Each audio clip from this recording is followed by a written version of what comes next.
and y to z. Okay, you have to take all the edges separately, edge 1, edge 2, edge 3, edge 4 up to the last, and check the formula. I have picked up an edge which is t2x, and I will check it.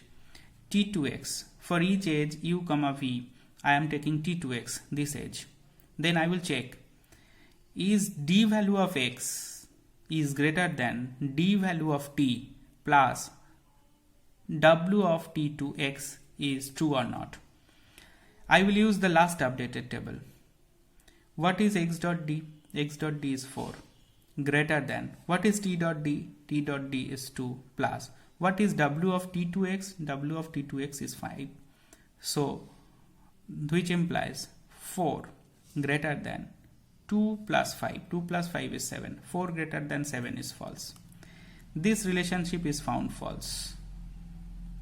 So, as this relationship is found false, so we can conclude that no negative weight cycle is found. So it cannot return false. I told you, if this relationship is found false, you are safe. Okay, if this relationship is found true, you are leading to negative weight cycle formation. Okay, so here it is found false. I can comment, so no negative weight cycle is found because I have checked all the edges. That's why I mentioned similarly check for others. I have checked all the edges.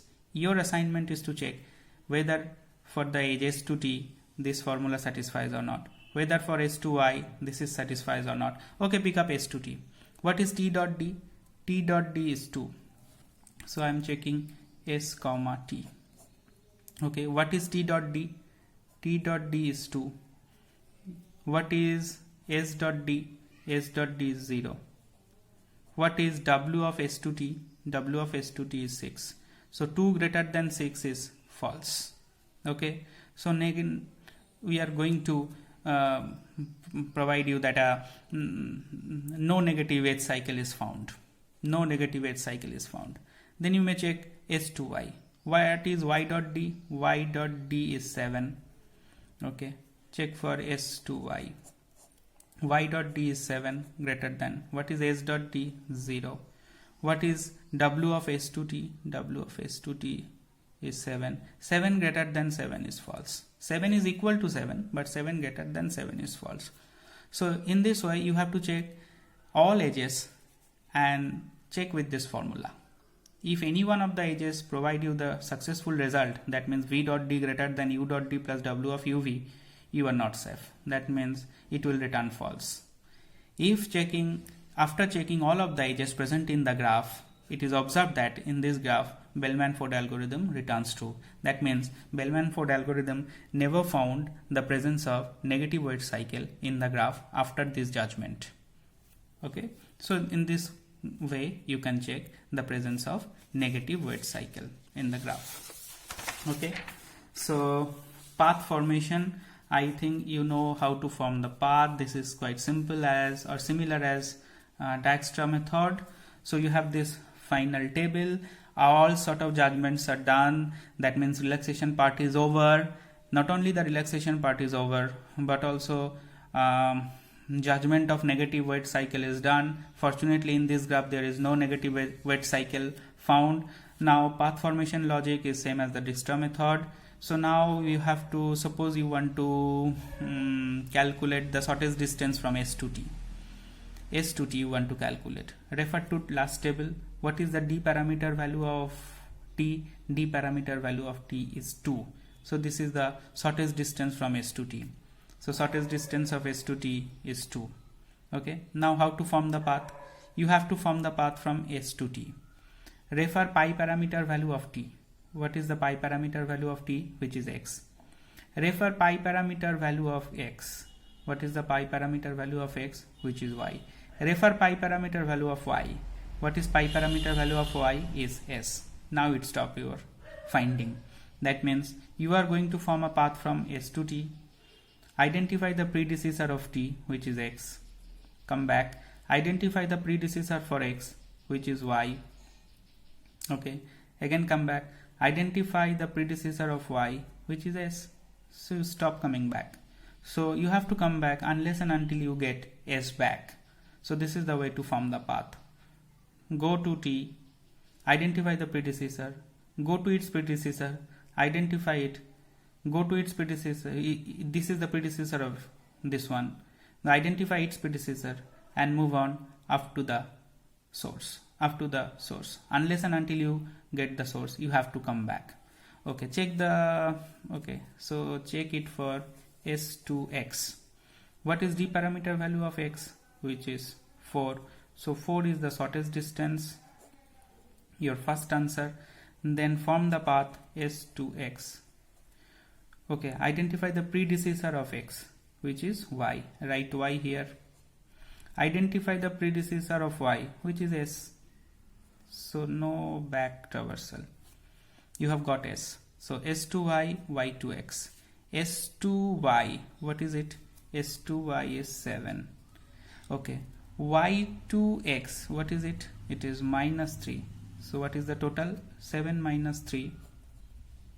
7 plus of minus 3, which is 4. This one. Okay, in this way you can form the path. It is very simple. Now complexity analysis. Consider the algorithm again. Consider the first step. First step is the initialization process. Initialization of the single source. Initialization of the single source, that is line 1, takes big theta of v time, because you have to assign d parameter value for all the vertices. Okay, and you have to cover modulus of v minus 1 passes over the edges.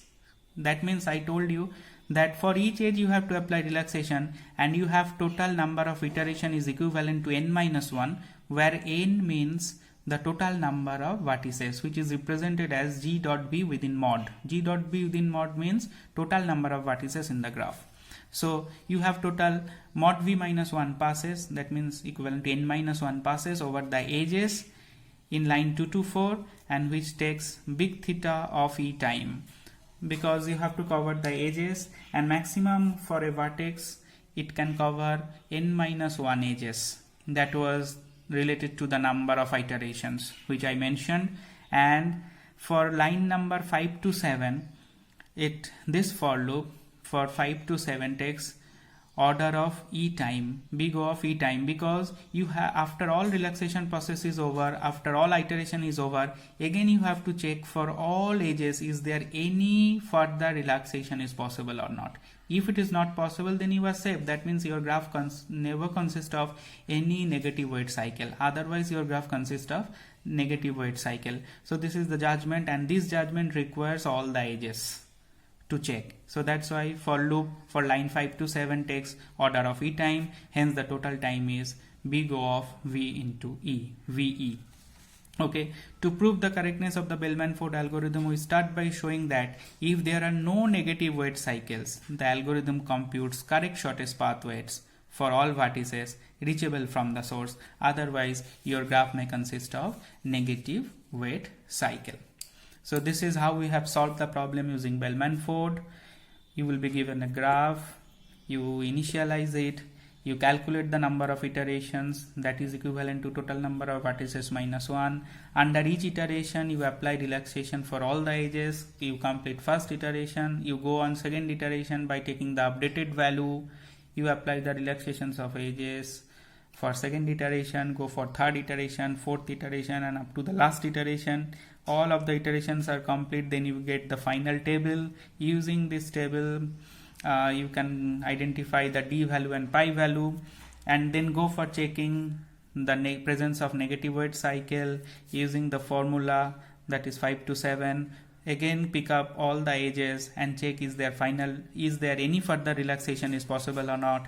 If it is not possible, that means whatever d value you have got after all the iterations is complete for all the vertices, that will be the final shortest path from source to those vertex, and predecessors are also shown. Using the final table after judgment of negative weight cycle, finally you can easily form the path. You can calculate the shortest distance from source to the other vertices, and finally you can calculate or analyze the complexity, and you can prove the correctness using Bellman Ford algorithm. After attending this lecture, you are supposed to get an assignment on Bellman Ford algorithm very shortly, and this is about the problem solving using Bellman Ford algorithm.